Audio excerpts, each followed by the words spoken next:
आप सभी को जय मसीह की गुड मॉर्निंग। सुबह के समय आप सभी का हम स्वागत करते हैं। आज की सुबह एक बार फिर से हम अपने क्लास में आगे बढ़ेंगे और क्लास में आगे बढ़ते हुए कुछ वचनों को हम सीखेंगे, कुछ वचनों को हम देखेंगे और आगे बढ़ेंगे। जैसे कि वचन में हम बहुत सारी बातों को देखते हैं और उन बहुत सारी बातों में बहुत सारी समस्याएं भी होती हैं। बहुत सारी बातें अच्छी होती हैं, बहुत सारी बातें जो हैं वो खराब भी होती हैं। और खराब तब होती हैं वचन की बातें जब हम उसका मतलब या अर्थ गलत निकालते हैं।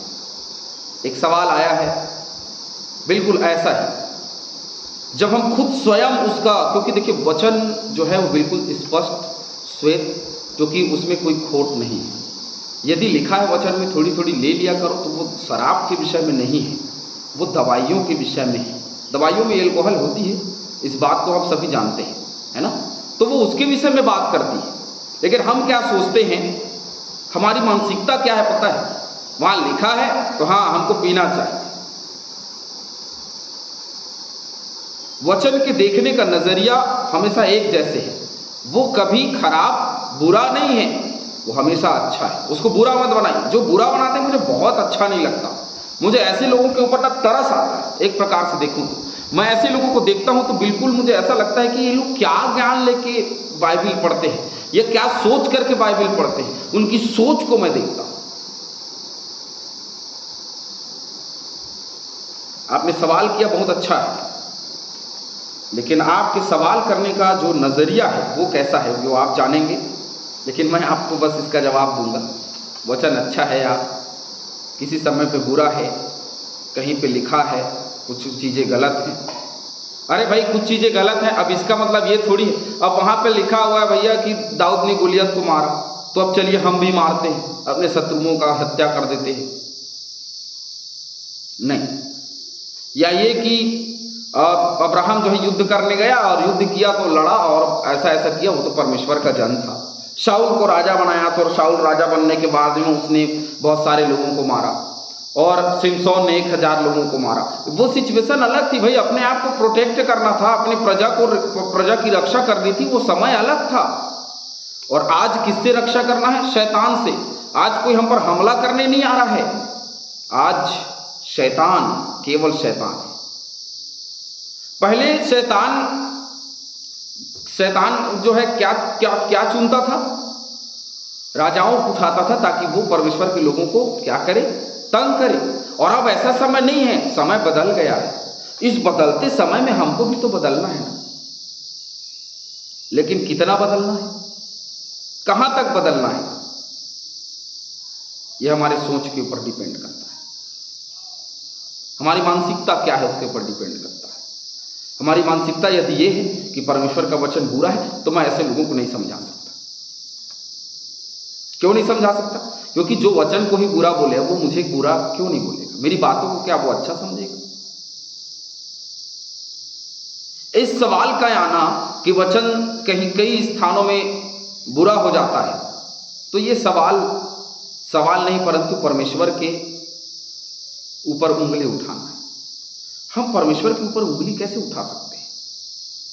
उसके वचन के ऊपर उंगली कैसे उठा सकते हैं? वो देहधारी हुआ यीशु मसीह के ऊपर हम कैसे उंगली उठा सकते हैं? मुझे समझ में नहीं आता। मुझे समझ में नहीं आता कि दुनिया किस ओर जा रही है। दुनिया ज्ञान की ओर जा रही है कि अज्ञानता की ओर जा रही है?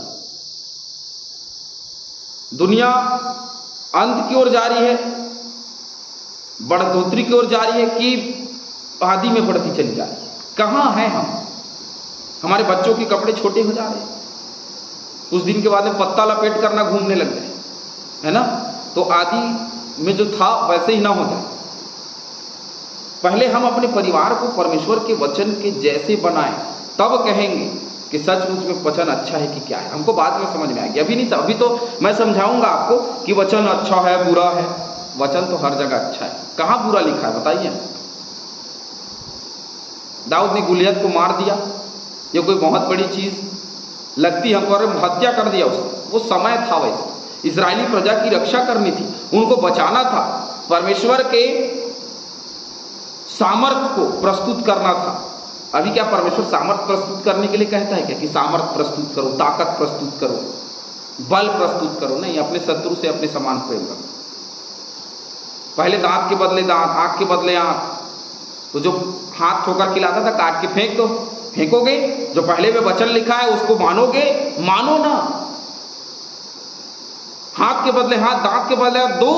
पाप कर रहे हैं तो हाथ ठोकर खिला रहा तो उसको काट के फेंक दो। क्या फेंक सकते हैं?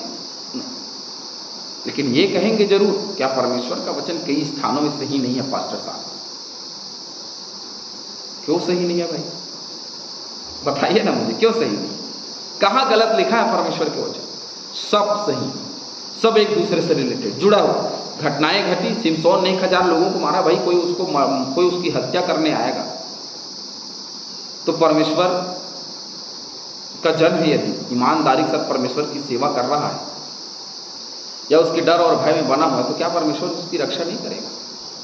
यीशु मसीह के दिनों में उसने मरियम और यूसुफ की बहुत रक्षा की। नहीं तो शादी से पहले, विवाह से पहले गर्भवती पाए जाने से पथरवाह करके उस पुरुष को और उस स्त्री दोनों को मार दिया जाता। लेकिन परमेश्वर ने दोनों को बचाया, तो क्या वो गलत हो गया? क्या गलत हो गया? नहीं, बिल्कुल।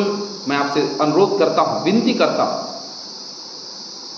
कि आप, मैंने कहा सवाल करनी अच्छी बात है, लेकिन सवाल ऐसे अटपटा सा सवाल मत करिए। अटपटा सा सवाल बिल्कुल भी नहीं करिएगा। और ये मैं वीडियो में इसलिए बना रहा हूँ, क्लास में इसलिए दे रहा हूँ, क्योंकि बहुत सारे लोगों के मन में ऐसा सवाल रहता है। आप जब इस वीडियो को देखेंगे तो आपको समझ में आएगा कि परमेश्वर हमेशा एक समान है और वो कभी सही और गलत वाली बात नहीं है। वो सही है, उसके कार्यों में या परमेश्वर के ऊपर संदेह ना करें, क्योंकि परमेश्वर जो है सो परमेश्वर कभी नहीं बदलता। बदलना हमको है, बदलना अपनी सोच को है। आइए हम क्लास में आगे बढ़ें।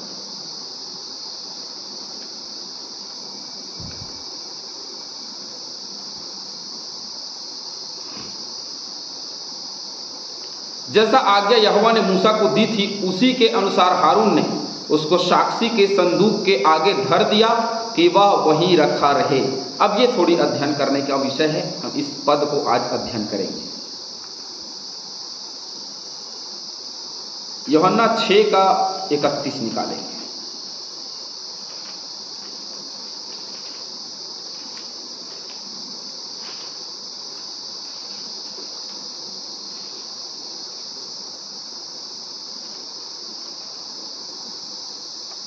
हमारे बाप दादों ने जंगल में मन्ना खाया, जैसा लिखा है कि उसने उन्हें खाने के लिए स्वर्ग से रोटी दी, है ना। ये तुम्हारे पूर्वजों तक बना रहे, पीढ़ी तक याद रखने वाला हो, है ना। पीढ़ी से पीढ़ी तक याद रखने वाला हो, और इसीलिए सारी चीजें हों। चलिए निर्गमन 25 निकाल लीजिएगा।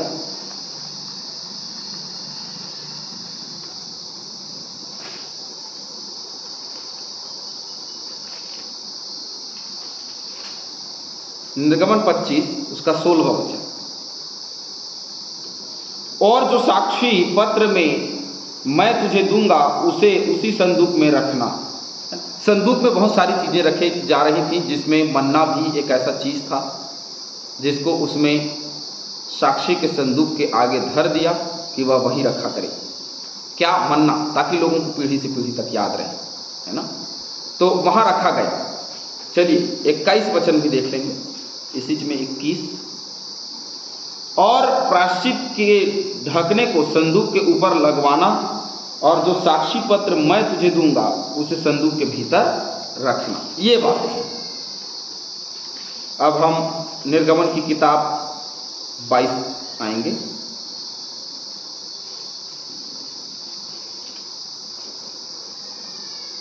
बाईस का 27।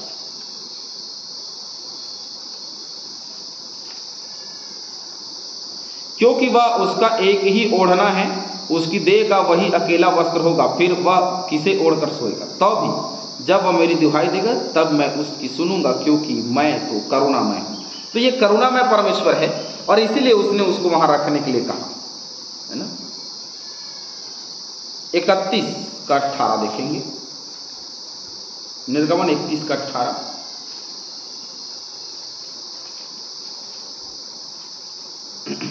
जब परमेश्वर मूसा के सीने पर्वत पर ऐसी बातें कर चुका, तब उसने उसको अपनी उंगली से लिखी हुई साक्षी देने वाली पत्थर की दोनों तख्तियां दी, अर्थात 10 आज्ञाएं दी। और ये 10 आज्ञाओं को उसको मूसा को दिया कि इस 10 आज्ञाओं को लेकर के जाए, इन्हीं आज्ञाओं के अनुसार अपनी जिंदगी को बिताया करना, उसके अनुसार चला करना। 40 का 20, निर्गमन 40 का 20।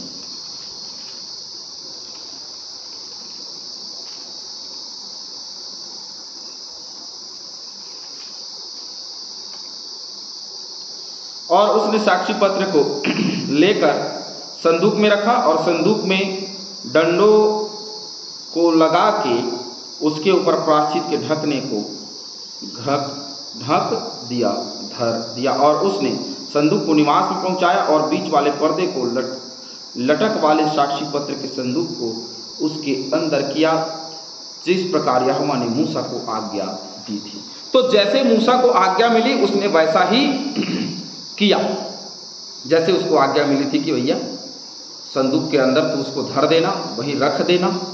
क्यों रख देना? ताकि ये पीढ़ी से पीढ़ी तक लोगों को पता चले कि यहोवा ने जंगल में कैसे मन्ना और बटेर लोगों को खिलाया। प्रभु हम सभी को इस वचन के द्वारा आशीष दे। कृपया बिल्कुल भी ऐसे सवाल अपने मन में ना उठाएं जो हमारे लिए बहुत अच्छा नहीं है ना। ये सवाल बहुत सही नहीं लगा मुझे, इसलिए मैंने इस क्लास में आप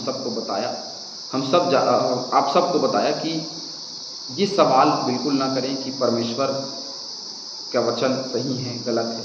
परमेश्वर का वचन एक जैसा है, सही है। परमेश्वर का वचन सत्य बोलता है, जो सत्य चीज़ों पर आधारित है। प्रभु हम सभी को बहुतायत से आशीष। आमीन।